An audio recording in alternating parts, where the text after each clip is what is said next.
High guys, welcome back to the channel. So ಮೊದಲನೇದಾಗಿ ನಮ್ಮ Goldberg ಅವರ ಬಗ್ಗೆ ಮಾತಾಡೋದಾದ್ರೆ, ಇವತ್ತು ಡಬ್ಲ್ಯೂ ಕಂಪನಿಯಲ್ಲಿ ಅಫಿಷಿಯಲ್ ಆಗಿ ನಮ್ಮ ಗೋಲ್ಡ್ಬರ್ಗ್ ಅವರ ರಿಟೈರ್ಮೆಂಟ್ ನಮಗೆ ನೋಡೋದಕ್ಕೆ ಸಿಕ್ಕಿದೆ. ಡೀಸೆಂಟ್ ಆಗಿತ್ತು ಅಂತಾನೆ ಹೇಳ್ಬಹುದು. ಅಷ್ಟೊಂದೇನು ಅದ್ಭುತವಾಗಿ ಡಬ್ಲ್ಯೂ ಅವರು ಗೋಲ್ಡ್ಬರ್ಗ್ ಅವರಿಗೆ ರಿಟೈರ್ಮೆಂಟ್ ನ ಕೊಡ್ಲಿಲ್ಲ. ಅಂದ್ರೆ ಗೋಲ್ಡ್ಬರ್ಗ್ ಅವರು ಡಬ್ಲ್ಯೂ ಕಂಪನಿಯಲ್ಲಿ ಏನೇನ್ ರೆಕಾರ್ಡ್ಸ್ ಗಳನ್ನ ಮಾಡಿದಾರೋ, ಇವನ್ ಲೆಜೆಂಡ್ಸ್ ಗಳ ಲಿಸ್ಟ್ ಅಲ್ಲೂ ಕೂಡ ನಮ್ಮ ಗೋಲ್ಡ್ಬರ್ಗ್ ಅವರು ಆಡ್ ಆಗ್ತಾರೆ. ಸೊ ಆ ಒಂದು ಪಟ್ಟಿಗೆ ನಾವು ಗೋಲ್ಡ್ಬರ್ಗ್ ಅವ್ರನ್ನ ಸೇರಿಸಿದ್ರೆ ಗೋಲ್ಡ್ಬರ್ಗ್ ಅವರಿಗೆ ಈ ಒಂದು ರಿಟೈರ್ಮೆಂಟ್ ಟೂರ್ ಅಷ್ಟೊಂದೇನು ಸೂಟ್ ಆಗ್ಲಿಲ್ಲ. ಅಂಡ್ ನಿಜವಾಗ್ಲೂ ನಾವು ಖುಷಿ ಪಡಬೇಕು, ಯಾಕಂದ್ರೆ ಗೋಲ್ಡ್ಬರ್ಗ್ ಅವರಿಗೆ ಡಬ್ಲ್ಯೂ ಅವರು ಪ್ರಾಪರ್ ಆಗಿ ಒಂದು ಮ್ಯಾಚ್ ಆದ್ರೂ ಕೊಟ್ಟರು ತನ್ನ ಹೋಮ್ ಗ್ರೌಂಡ್ ಅಲ್ಲಿ ರಿಟೈರ್ಡ್ ಆಗೋದಕ್ಕೆ. ಸದ್ಯ ಕರ್ಟ್ಯಾಂಗಲ್ ಅವರ ರೀತಿ ಅಂತೂ ನಮ್ಮ ಗೋಲ್ಡ್ಬರ್ಗ್ ಅವರು ರಿಟೈರ್ ಆಗಲಿಲ್ಲ. ಅಂಡ್ ನಮ್ಮ ಗೋಲ್ಡ್ಬರ್ಗ್ ಅವರು 14 ನಿಮಿಷದ ಮ್ಯಾಚ್ ಅಲ್ಲಿ ನಮಗೆ ನೋಡೋದಕ್ಕೆ ಸಿಕ್ಕರು ಸಾಟರ್ಡೆ ನೈಟ್ ಮೇನ್ ಇವೆಂಟ್ ಅಲ್ಲಿ. ಸೊ ಒಂದು ಪ್ರಾಪರ್ ಮ್ಯಾಚ್ ನ ನಮ್ಮ ಗೋಲ್ಡ್ಬರ್ಗ್ ಅವರು ಕೊಟ್ಟಿದ್ದಾರೆ. ಅಂಡ್ ಇದ್ರ ಮುಖಾಂತರ ನಮ್ಮ ಗೋಲ್ಡ್ಬರ್ಗ್ ಅವರು ರಿಟೈರ್ಡ್ ಆಗಿದ್ದಾರೆ. ಮ್ಯಾಚ್ ಎಲ್ಲ ಮುಗಿದ್ಮೇಲೆ ನಮ್ಮ ಗೋಲ್ಡ್ಬರ್ಗ್ ಅವರು ಪ್ರೋಮೋನು ಕೂಡ ಕಟ್ ಮಾಡ್ತಾರೆ. ಡಬ್ಲ್ಯೂ ಅವರು ಬ್ರಾಡ್ಕಾಸ್ಟ್ ಸಂಬಂಧಪಟ್ಟಂತಹ ವಿಚಾರಕ್ಕೋಸ್ಕರ ಆ ಒಂದು ಪ್ರೋಮೋನ ಅರ್ಧಕ್ಕೆ ಕಟ್ ಮಾಡಿಬಿಡ್ತಾರೆ. ಇವನ್ ಯೂಟ್ಯೂಬ್ ಅಲ್ಲೂ ಕೂಡ ಆ ಒಂದು ಪ್ರೋಮೋ ನಮಗೆ ಪೂರ್ತಿ ನೋಡೋದಕ್ಕೆ ಸಿಗೋದಿಲ್ಲ. ಒಂದು ಅದ್ಭುತವಾದ ಪ್ರೋಮೋನ ಕಟ್ ಮಾಡಿದ್ದಾರೆ. ರಿಟೈರ್ಮೆಂಟ್ ಸ್ಪೀಚ್ ನ ನಮ್ಮ ಗೋಲ್ಡ್ಬರ್ಗ್ ಅವರು ಕೊಟ್ಟಿದ್ದಾರೆ. ಅಷ್ಟೇ ಅಲ್ಲ, ಅದಾದ್ಮೇಲೆ ನಮ್ಮ ಕೋಡಿ ರೋಡ್ಸ್ ಅವರು ಕೂಡ ಬಂದು ಗೋಲ್ಡ್ಬರ್ಗ್ ಅವರಿಗೆ ಧನ್ಯವಾದನ ತಿಳಿಸಿದ್ದಾರೆ. ಅಂಡ್ ಗೋಲ್ಡ್ಬರ್ಗ್ ಅವರ ಜೊತೆ ಈ ಒಂದು ರಿಟೈರ್ಮೆಂಟ್ ಸ್ಪೀಚ್ ಅಲ್ಲಿ ನಮ್ಮ ಕೋಡಿ ರೋಡ್ಸ್ ಅವರು ಕೂಡ ಜಾಯ್ನ್ ಆಗಿದ್ದಾರೆ. ಸೊ ಥ್ಯಾಂಕ್ಸ್ ನ ನಾವು ತಿಳಿಸೋಣ ಗೋಲ್ಡ್ಬರ್ಗ್ ಅವರಿಗೆ, ಯಾಕಂದ್ರೆ ಇಷ್ಟು ಅದ್ಭುತವಾದ ಡಬ್ಲ್ಯೂ ರನ್ ನಮ್ಮೆಲ್ಲರಿಗೂ ಕೂಡ ಕೊಟ್ಟಿದ್ದಕ್ಕೋಸ್ಕರ. ನೆಕ್ಸ್ಟ್ ಅಪ್ಡೇಟ್ ಕಡೆ ಬರೋದಾದ್ರೆ, ಇದ್ದಿರ್ತಕ್ಕಂಥದ್ದು ನಮ್ಮ ಬೀಸ್ಟ್ ಬ್ರಾಕ್ ಲೆಸ್ನರ್ ಅವರ ಬಗ್ಗೆ. ನಿನ್ನೆ ನಮ್ಮ ಬ್ರಾಕ್ ಲೆಸ್ನರ್ ಅವರ ಬರ್ತ್ಡೇ ಇತ್ತು. ಅಂದ್ರೆ ಇಂಡಿಯಾದವರಿಗೆ ನಿನ್ನೆ ಇತ್ತು, ಬಟ್ US ಅಲ್ಲಿ ಇವತ್ತೇ ನಮ್ಮ ಬ್ರಾಕ್ ಲೆಸ್ನರ್ ಅವರ ಬರ್ತ್ಡೇ. ಸೊ ಎಲ್ಲರೂ ಕೂಡ ನಮ್ಮ ಬೀಸ್ಟ್ ಬ್ರಾಕ್ ಲೆಸ್ನರ್ ಅವರಿಗೆ ಹ್ಯಾಪಿ ಬರ್ತ್ಡೇನ ವಿಶ್ ಮಾಡಿ. ಬರೀ ನಾವು ಮಾತ್ರ ವಿಶ್ ಮಾಡೋದಲ್ಲ ಗಾಯ್ಸ್, ಅವರ ಪರ್ಸನಲ್ ಅಡ್ವೊಕೇಟ್ ಪಾಲ್ ಹಿಮೆನ್ ಅವರು ಕೂಡ ಬ್ರಾಕ್ ಲೆಸ್ನರ್ ಅವರಿಗೆ ಬರ್ತ್ಡೇ ವಿಶಸ್ ನ ತಿಳಿಸಿದ್ದಾರೆ. ನಮ್ಮ ಪಾಲ್ ಹಿಮೆನ್ ಅವರ ಟ್ವೀಟ್ ನ ನೀವು ಇಲ್ಲಿ ನೋಡ್ತಾ ಇರಬಹುದು. ಬೆಳಗಿನ ಜಾವ ಸರಿಯಾಗಿ ಅವರು ಒಂದು ಟ್ವೀಟ್ ನ ಮಾಡ್ತಾರೆ. It's the birthday of the beast ಅಂತ ಒಂದು ಟ್ವೀಟ್ ಮಾಡಿ ಒಂದು ಫೋಟೋನು ಕೂಡ ನಮ್ಮ ಪಾಲ್ ಹಿಮೆನ್ ಅವರು ಅಪ್ಲೋಡ್ ಮಾಡಿದ್ದಾರೆ. ಅಂಡ್ ಬ್ರಾಕ್ ಲೆಸ್ನರ್ ಅವ್ರನ್ನು ಕೂಡ ನಮ್ಮ ಪಾಲ್ ಹಿಮೆನ್ ಅವರು ಟ್ಯಾಗ್ ಮಾಡಿದ್ದಾರೆ. ಇದ್ರಲ್ಲಿ ಏನ್ ದೊಡ್ಡ ವಿಚಾರ ಇದೆ ಗುರು? ಬ್ರಾಕ್ ಲೆಸ್ನರ್ ಅವರಿಗೆ ಪಾಲ್ ಹಿಮೆನ್ ಅವರು ಬರ್ತ್ಡೇ ವಿಶ್ ಮಾತ್ರ ಮಾಡಿದಾರಲ್ಲ ಅಂತ ನೀವೇನಾದ್ರೂ ಕೇಳಿದ್ರೆ, ಗೈಸ್ ಪಾಯಿಂಟ್ ಇರೋದೇ ಇಲ್ಲೇ.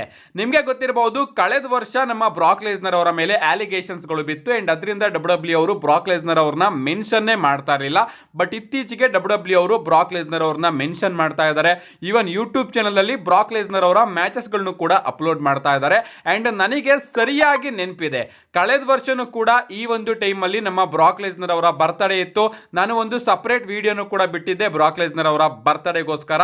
ಬಟ್ ಆಗ ಡಬ್ಲ್ಯೂ ಆಗಿರ್ಬಹುದು, ಹಾಗೆ ನಮ್ಮ ಪಾಲ್ ಹಿಮೆನ್ ಆಗಿರ್ಬಹುದು, ಯಾರು ಕೂಡ ಬ್ರಾಕ್ ಲೆಸ್ನರ್ ಅವರಿಗೆ ಬರ್ತ್ಡೇ ವಿಶ್ ನ ತಿಳಿಸಿರ್ಲಿಲ್ಲ. ನಾನು ಕಾಯ್ತಾ ಇದ್ದೆ, ಈಗಾದ್ರೂ ನಮ್ಮ ಬ್ರಾಕ್ ಲೆಸ್ನರ್ ಅವ್ರನ್ನ ಡಬ್ಲ್ಯೂ ಅವರು ಮೆನ್ಷನ್ ಮಾಡ್ತಾರಾ, ಅಥವಾ ನಮ್ಮ ಪಾಲ್ ಹಿಮೆನ್ ಆದ್ರೂ ಒಂದು ಟ್ವೀಟ್ ಮಾಡ್ತಾರ ಬ್ರಾಕ್ ಲೆಸ್ನರ್ ಅವರ ಬರ್ತ್ಡೇಗೆ ಅಂತ. ಬಟ್ ಕಳೆದ ವರ್ಷ ಬ್ರಾಕ್ ಲೆಸ್ನರ್ ಅವರ ಬರ್ತ್ಡೇಗೆ ಯಾರು ಕೂಡ ಟ್ವೀಟ್ ಮಾಡಿರಲಿಲ್ಲ.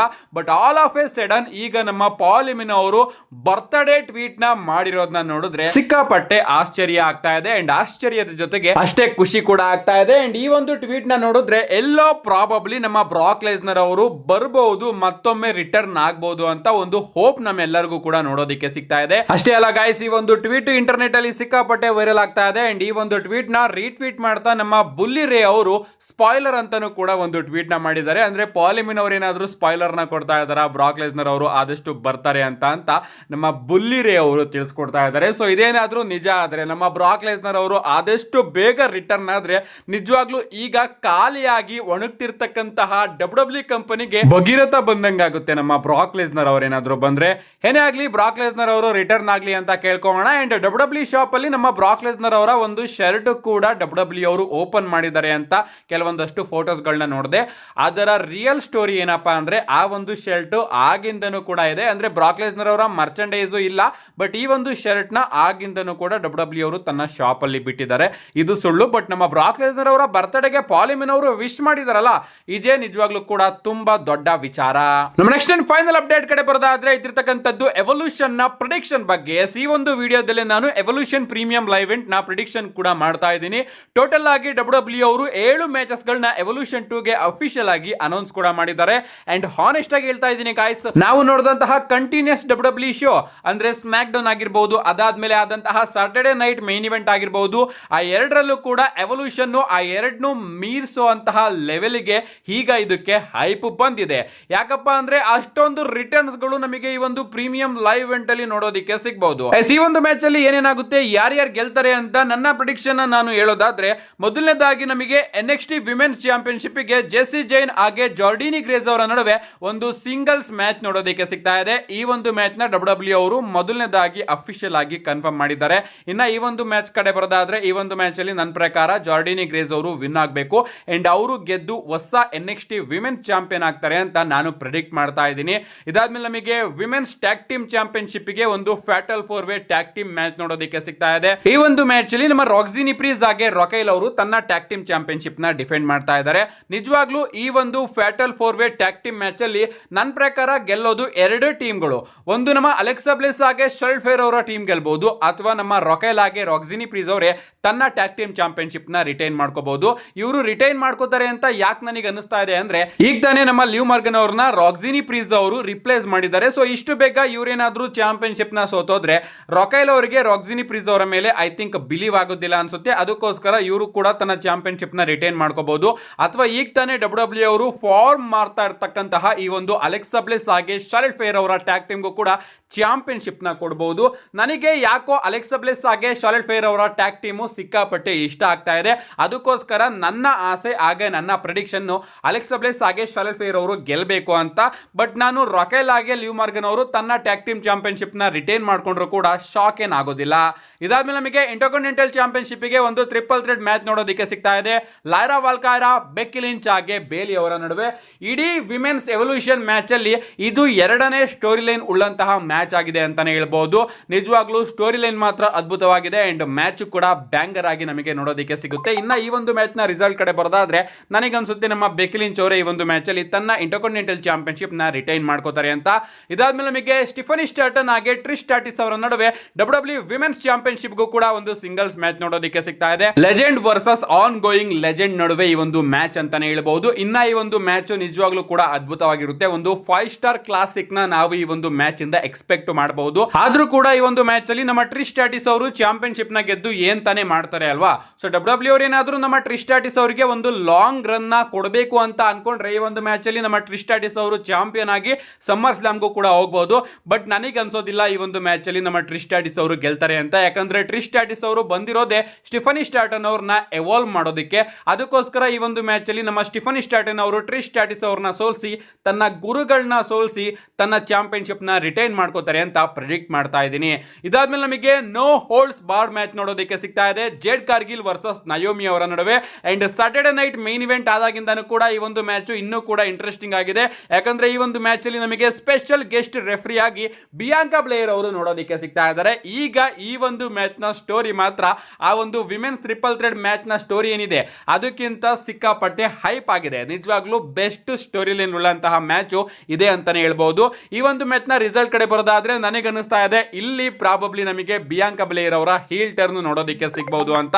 ಎಸ್, ನಮ್ಮ ಬಿಯಾಂಕಾ ಬ್ಲೇಯರ್ ಅವರು ಪ್ರಾಬಬ್ಲಿ ನಮ್ಮ ಜೇಡ್ ಕಾರ್ಗಿಲ್ ಅವರಿಗೆ ಮೋಸ ಮಾಡಬಹುದು ಅಂಡ್ ಅವರು ಕೂಡ ನಯೋಮಿ ಅವ್ರನ್ನ ಸೇರ್ಕೋಬಹುದು.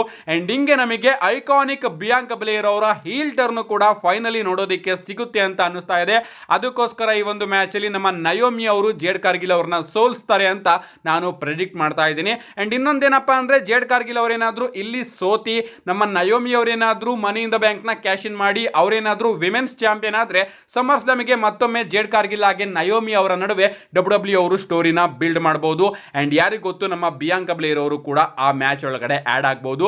ಸೊ ಇವರ ಸ್ಟೋರಿನ WWE ಅವರು ಅದ್ಭುತವಾಗಿ ನಡೆಸ್ತಾ ಇದ್ದಾರೆ ಅಂಡ್ ನಿಜವಾಗ್ಲೂ ನನಗೆ ಸಿಕ್ಕಾಪಟ್ಟೆ ಇಷ್ಟ ಆಗ್ತಾ ಇದೆ. ಇದಾದ್ಮೇಲೆ ನಮಗೆ ಎವಲ್ಯೂಷನ್ ಬ್ಯಾಟಲ್ ರಾಯಲ್ ಕೂಡ ನೋಡೋದಕ್ಕೆ ಸಿಗ್ತಾ ಇದೆ.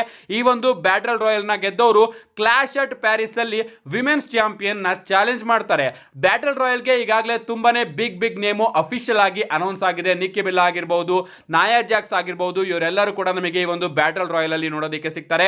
ಅಷ್ಟೇ ಅಲ್ಲ ಗೈಸ್, ತುಂಬಾನೇ ಸರ್ಪ್ರೈಸ್ ರಿಟರ್ನ್ಸ್ ಗಳು ಕೂಡ ಈ ಒಂದು ಬ್ಯಾಟಲ್ ರಾಯಲ್ ಅಲ್ಲಿ ನಮಗೆ ನೋಡೋದಕ್ಕೆ ಸಿಗುತ್ತೆ. ರೀಸೆಂಟ್ ಆಗಿ ನಮ್ಮ ನಟಾಲಿ ಅವರು ಕೂಡ ಕನ್ಫರ್ಮ್ ಮಾಡಿದ್ದಾರೆ.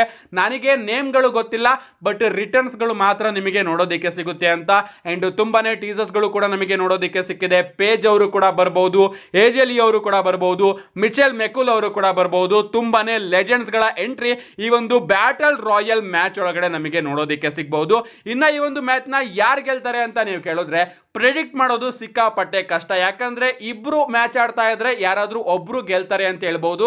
ಬಟ್ ಇಲ್ಲಿ ತುಂಬಾ ಸೂಪರ್ ಸ್ಟಾರ್ಸ್ ಗಳು ಇರೋದ್ರಿಂದ ಯಾರು ಗೆಲ್ತಾರೆ ಅಂತ ಹೇಳೋದು ಸಿಕ್ಕಾಪಟ್ಟೆ ಕಷ್ಟ. ಆದ್ರೂ ಕೂಡ ಫೈನಲ್ 2 ನ ಪ್ರೆಡಿಕ್ಟ್ ಮಾಡೋದಾದ್ರೆ ನನ್ನ ಪ್ರಕಾರ ನಿಕ್ಕಿ ಬೆಲ್ಲ ಹಾಗೆ ಲೈರಾ ವಾಲ್ಕಾಯ್ರಾ ಅವರು ಫೈನಲ್ 2 ಅಲ್ಲಿ ಉಳಿತಾರೆ ಅನ್ಕೋತೀನಿ.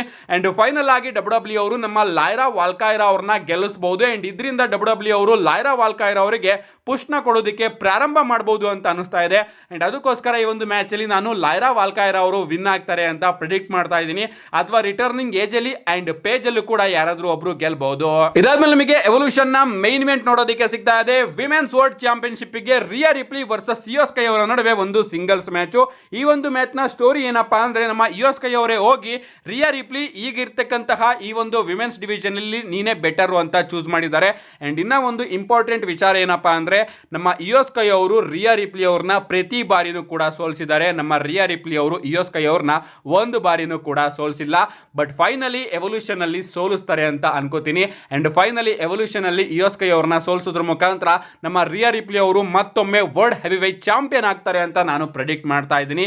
ಇಷ್ಟು ನನ್ನ ಎವಲ್ಯೂಷನ್ ನ ಪ್ರೆಡಿಕ್ಷನ್.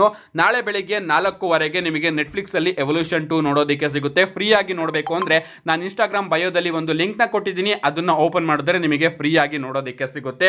ಹಂಗೂ ಕೂಡ ಕಷ್ಟ ಆಯ್ತು ಅಂದ್ರೆ ನಾಳೆ ಬೆಳಿಗ್ಗೆ ಆದಷ್ಟು ಬೇಗ ನಾನು ರಿವ್ಯೂನ ತಗೊಂಡು ಬರ್ತೀನಿ. ನಿಜವಾಗ್ಲೂ ನನಗಂತೂ ಸಿಕ್ಕಾಪಟ್ಟೆ ಹೈಪ್ ಇದೆ ಈ ಒಂದು ಶೋನ ನೋಡೋದಕ್ಕೆ. ಕಾದ್ ನೋಡಬೇಕು ಯಾರ್ಯಾರು ರಿಟರ್ನ್ ಆಗ್ತಾರೆ ಅಂತ. See you guys in my next video.